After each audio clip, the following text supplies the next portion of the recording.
Prosper Africa deal room. I kept asking, where's the deal room? I think I'm looking at it. Folks, I want to thank you all for being here, particularly since I said Morocco is about to play as the first African nation in the semifinals of the World Cup.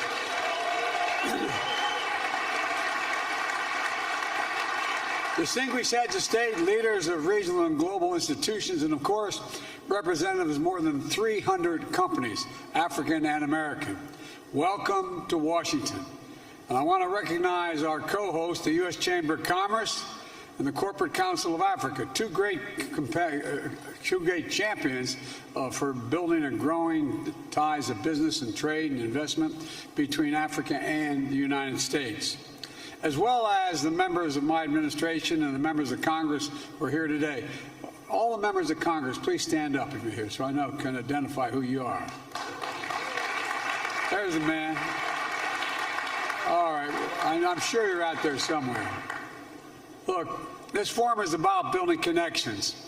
It's about closing deals, and above all, it's about the future, our shared future. We've known for a long time that Africa's success and prosperity is essential to assuring a better future for all of us, not just for Africa. I've been engaged in these issues going back to my days as a young man in the United States Senate.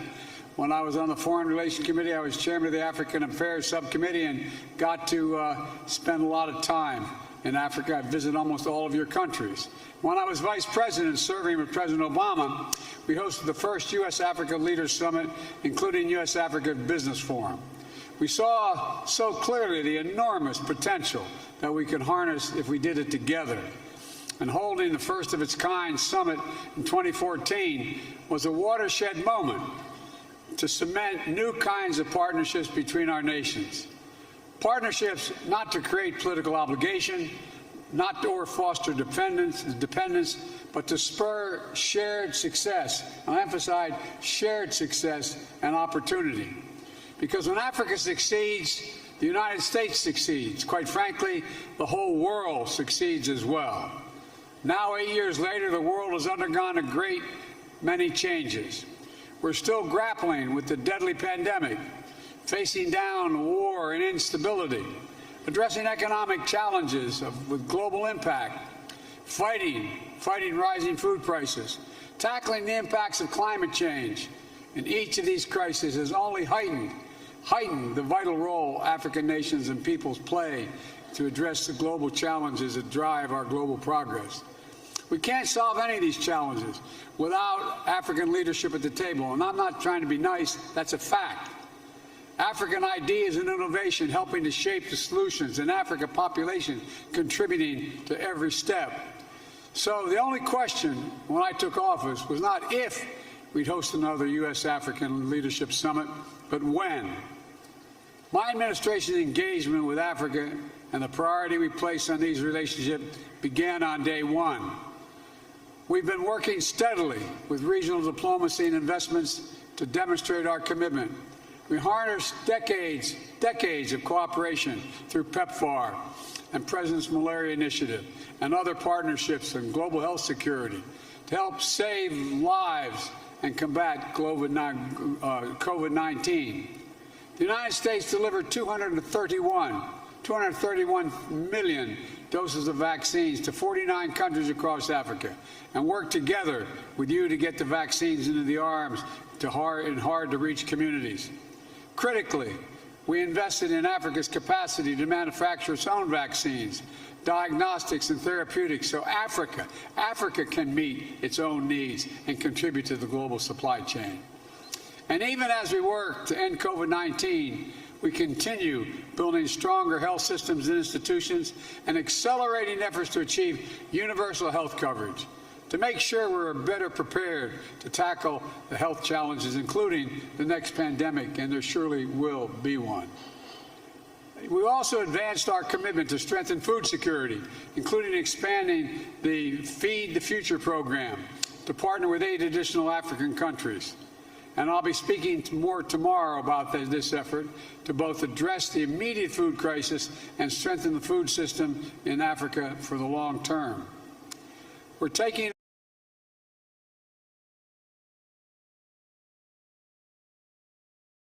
for the long term. We're taking on climate crisis, prioritizing not just energy transition in America, but in nations of all of Africa, and meeting the urgent needs of countries to adapt to the climate impacts that are already here. Just last month, I traveled to COP27 in Egypt, where I announced $150 million in an effort to support adaptation efforts in Africa, a down payment of my commitment to provide $3 billion annually to global adaptation efforts for 2024. And in a year that has seen elections across Africa, we've worked together with the African Union to strengthen democracy and the core values that unite our people, all our people, especially young people: freedom, opportunity, transparency, good governance. Now, you might be thinking, this is a forum dedicated to deepening business ties and advancing two-way trade investments between Africa and the United States. Why is Biden talking so much about all these other areas? Well, it's because Africa's economic transition depends on good government, healthy populations, and reliable and affordable energy. These things business seeks out when they're looking to invest. They attract new opportunities, and they launch new partnerships. And the United States is committed to supporting every aspect of Africa's inclusive growth and creating the best possible environment for sustained commercial engagement between Africa companies and American companies. The United States is all in on Africa's future. And the work we've done over the past 2 years, building on decades of vital investments made under previous American presidents, has helped make possible the critical steps that I'm about to announce. First, the United States is signing a historic memorandum of understanding with the new African Continental Free Trade Area Secretariat. This MOU will unlock new opportunities for trade and investment between our countries and bring Africa and the United States even closer than ever. This is an enormous opportunity for Africa's future, and the United States wants to help make those opportunities real. We're finally implementing the African Continental Free Trade Area. It will represent one of the largest free trade areas in the world, 1.3 billion people, and a continent-wide market totaling $3.4 trillion. And with the new MOU, we're doing things correctly, enshrining protection for workers, both across Africa and in the United States, looking out for small and medium-sized entrepreneurs and enterprises to make sure they have a fair shot to compete, lifting up opportunity for women-owned businesses, diaspora-owned businesses, and businesses owned by members of historically underserved communities, and supporting and investing in continent's vibrant and growing urban economies. Together, we want to build a future of opportunity where no one is left behind. Second, we're investing to facilitate greater regional trade within Africa, including by investing in infrastructure. Today, the Millennium Challenge Corporation signed its first ever regional transport compact with the governments of Benin and Niger. This compact will invest $500 million to build and maintain roads, put in place policies that reduce transportation costs, making it easier and faster for ships to ship goods from the port of Cotonou to neighboring landlocked countries. Since the start of my administration, the MCC has announced new investments of nearly $1.2 billion in Africa.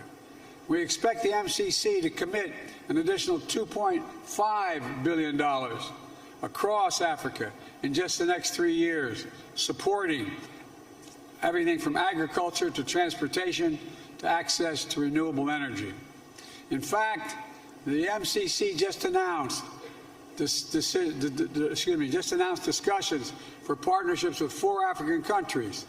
Our first COP4 compacts: Gambia, Togo, to boost economic development, and a compact with Senegal to bolster regional connections, a threshold program in Mauritania to help strengthen democratic governance and pursue policy reform to unlock economic growth.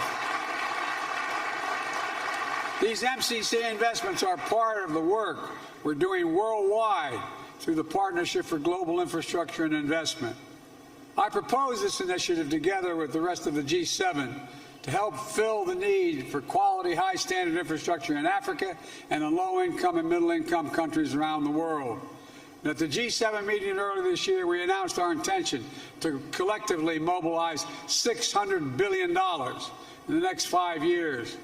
Today's announcement join a portfolio of Partnership for Global Infrastructure and Investment projects already underway in Africa, including mobilizing $8 billion in public and private finance to help South Africa replace coal-fired power plants with renewable energy sources and develop cutting-edge energy solutions like clean hydrogen.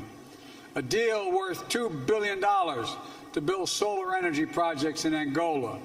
$600 million in high-speed communications cable that will connect Southeast Asia to Europe via Egypt and the Horn of Africa and help bring high-speed internet connectivity to countries all along the way. The bottom line is simple. Trade runs on reliable infrastructure to support and secure resilient supply chains. And improving Africa's infrastructure is essential to our vision of building a stronger global economy that can better withstand the kinds of shocks that we've seen in the past few years.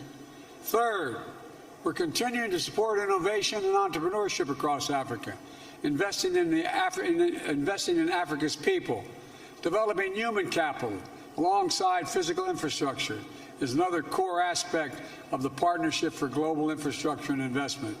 Today, I'm announcing that the U.S. International Development Finance Corporation is investing nearly $370 million in new projects, $100 million to increase the reliable, clean energy for millions of people in sub-Saharan Africa, $20 million to provide financing for fertilizer to help smallholder farmers, particularly women farmers, increase the yields of their crops, $10 million to support small and medium-sized enterprises that help bring clean drinking water to communities all across the continent, just to name a few examples.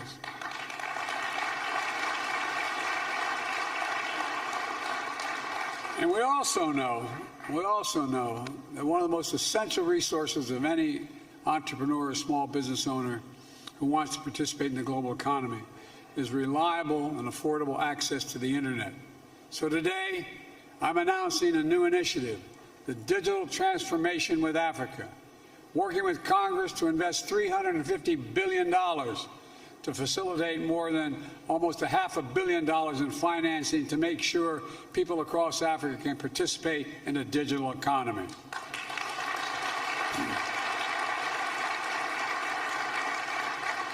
That includes partnerships like new collaboration between Microsoft and VSAT to bring in internet access to 5 million Africans, part of Microsoft's commitment to bring access to 100 million people across Africa by the end of the year 2025. That means programs to train African entrepreneurs with a focus on women entrepreneurs to code and build skills that need to start their own businesses, to secure good-paying jobs with technology firms. And this will include partnerships between African-American companies to provide cybersecurity services to make sure Africa's digital environment is reliable and secure. That brings me to my final announcement. I said at the top of this forum about closing deals, and we've delivered. So let's give you a few highlights from the deal room to the benefits they will deliver to Africa. Cisco Systems and Cyber Bastion, a diaspora-owned small business, is jointly announcing $800 million in new contracts to protect African countries from cyber threats. Visa is committing to putting more than $1 billion into Africa over the next 5 years to further expand the operations on the continent, including providing mobile payment services for more micro, small, and medium-sized businesses across Africa. General Electric and Standard Bank will provide $80 million to improve health care services and provide access to cutting-edge health care equipment. Altogether, the forum has spurred more than $15 billion in new deals, which will lift up and improve the lives of people all across the continent. And that's the biggest deal of all. These are long-term investments that are going to deliver real benefits to people, create new good-paying jobs, including here in the United States, and expand opportunities for all our countries for the years to come. All of you, the deals you've signed, the investments we've made together are concrete proof of the enduring commitment we're making to one another, government to government, business to business, people to people. The most important, and this is just the beginning, there's so much more we can do together and that we'll do together.